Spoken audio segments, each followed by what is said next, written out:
nge-planning masa depan. Oke. Ada lagi? Kayak bagus-bagus ya pendapat teman-teman dari Max. Oke, jadi orientasi masa depan itu singkatnya adalah kemampuan atau sikap seseorang dalam memikirkan rencana. Nah, semua dengar dari teman-teman kira-kira manfaat-manfaat lainnya apa aja? Boleh katakan kalau yang mau? Itu ada S, sebenarnya A, tambah B, tambah C, tambah D. Apa aja sih? A, B, C, D itu, A itu alat itu kayak sumber daya dan fasilitas. Untuk mencapai semua goals, kita tuh ada namanya memulai dari akhir. Jadi yang pertama kita lakuin itu adalah memikirkan goalsnya dulu. Kita harus sudah punya tujuan nih. Misalnya mau lanjut S2 di luar negeri. Nah, kalau udah punya goalsnya itu kan kita jadi tahu apa yang harus dilakuin gitu. Kalau ada ngasih satu kata kunci, kalau kata kuncinya aku sebut, teman-teman yang kayak gini harus nangkep, yang begini harus menghindar. Oke, kita coba ya. Tepi jalan. Setelah aman, Danu kembali ke motornya. Terima kasih, suruh berangkat. Semoga yang udah teman-teman tulis di situ bisa segera tercapai. Amin. Nah, sekarang kita mau tahu dong dari pelatihan ini apa sih yang teman-teman dapetin. Mungkin kayak kalimat-kalimat penting yang kayak tadi keren banget nih kalimatnya.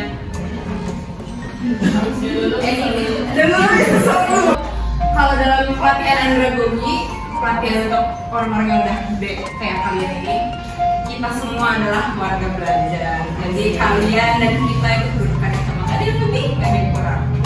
Betul sekali. Harus memperhatikan 5 hal yang perlu diperhatikan untuk menuju tujuan atau tujuan teman-teman. Yang pertama, tujuan itu nggak boleh terlalu susah dan nggak boleh terlalu mudah. Terlalu susah itu misalnya teman-teman nih nggak bisa bawa kendaraan, tapi teman-teman pengen banget bisa bawa mobil dalam waktu 1-2 hari. Itu mungkin, tapi susah banget kan. Terus kalau untuk yang terlalu mudah, mungkin teman-teman bisa kebayang sendiri dari kira apa gitu. Terus yang kedua, harus ada alasan mengapa tujuan yang akan dicapai itu penting. Jadi nggak bisa teman-teman cuma sekedar aku mau deh. Misalnya teman-teman mau S1 di Jerman, misalnya. Terus teman-teman itu harus mikir kayak kira-kira kenapa ya aku milih Jerman? Alasannya itu apa ya? Ya memang Jerman ini adalah negara yang menurut teman-teman paling terbaik gitu, kan negara-negara lainnya. Bisa kecewa, aku menyesal seumur hidup gitu. Nah, perasaan negatif atau mungkin dampak negatif lainnya yang bakal teman-teman rasakan ketika tujuan tersebut tidak tercapai, itu juga bisa mendorong teman-teman untuk semakin semangat gitu.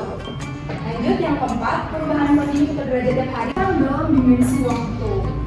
Itu sampai kertas yang teman-teman dapat ya, bisa dilihat. Nanti kita bakal latihan itu.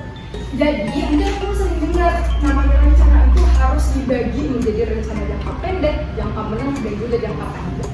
Untuk di pelatihan hari ini, kita akan spesifikasi gitu ya. Untuk jangka pendeknya itu kita batasi 1 tahun, jangka menengahnya itu 3 tahun, dan jangka panjangnya itu 5 tahun. Cuma baik lagi, misalnya nih, kalau kita sekarang kita nggak kerja misalnya, hari ini kita nggak kerja, tapi kita pengen besok langsung dapat 100 juta.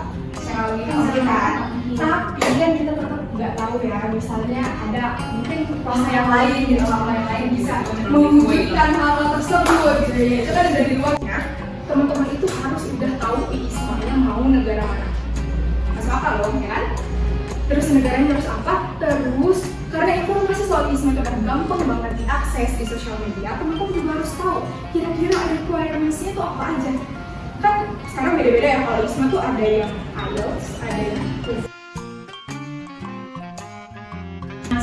sadar diri itu adalah kemampuan kita untuk mengenali diri kita sendiri, mulai dari kayak emosi kita, kelebihan kekurangan kita, terus kayak bagaimana sih itu tuh bisa mempengaruhi setiap perilaku kita, bahkan sampai hubungan kita dengan orang lain gitu. Nah, kenapa sih kesadaran diri ini penting untuk mencapai tujuan yang kita mau? Karena dengan kita punya kesadaran diri itu kan kita pasti bikin tujuannya tuh disesuaikan dengan kemampuan kita ya, kayak tadi udah selalu jelasin, achievable nggak sih, reality based nggak sih gitu, bisa diukur nggak sih kira-kira apa ada hambatan eksternal yang bisa menghalangi teman-teman untuk mencapai tujuan itu gitu. Terus bisa juga nih teman-teman tahu ada potensi diri apa sih yang bisa dikembangkan supaya bisa semakin tercapai gitu, tujuannya itu semakin dekat gitu untuk dicapainya. Terus selain itu teman-teman juga bisa melalui kesadaran diri itu tahu diri ya. Jadi selain kesadaran sadar diri, teman-teman juga harus mandiri dalam sampai tujuan. Artinya adalah harus bertanggung jawab dengan setiap keputusan yang diambil. Jadi nggak boleh terlalu bergantung sama orang lain. Kalau sugesti itu bisa jadi salah satu alat bantu untuk menunjang kesadaran diri teman-teman gitu supaya bisa mencapai tujuannya. Nah di sini kita pakai untuk mengubah kebiasaan dulu. Sebelum itu autosugesti itu diartikan sebagai kemampuan seseorang untuk mempengaruhi pikiran, perasaan, juga mengarah ke arah situ gitu. Nah, untuk dalam membuat suatu kalimat autosugesti itu ada hal-hal yang harus dipenuhi. Yang pertama adalah kita gitu secara sadar dan sadar itu akan bertindak ke arah situ gitu.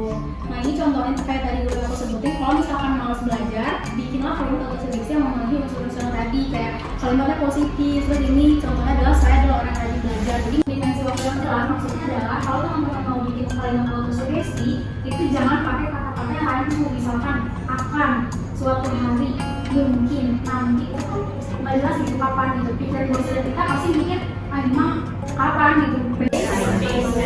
Nah itu tuh membantu teman-teman supaya tujuannya tuh lebih jelas dan sesuai sama kemampuan gitu ya. Terus yang ketiga, lakukan teknik sugesti diri yang tadi. Nah itu yang harus ada yang dipenuhi ya unsur-unsurnya kayak kalimat.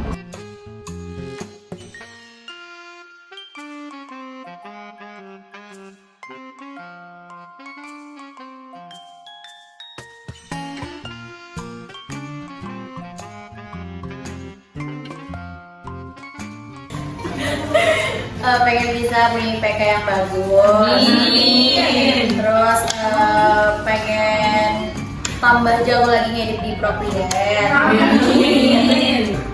Jangka panjangnya mungkin mendapatkan pekerjaan yang nyaman dan tidak khawatir. Pikiran sekarang kayak itu tuh ternyata penting gitu. Soalnya aku seringnya lebih ke marahin diri sendiri. Ternyata untuk mengapresiasi hal kecil dari setiap hal yang udah kita capai. OMD Training.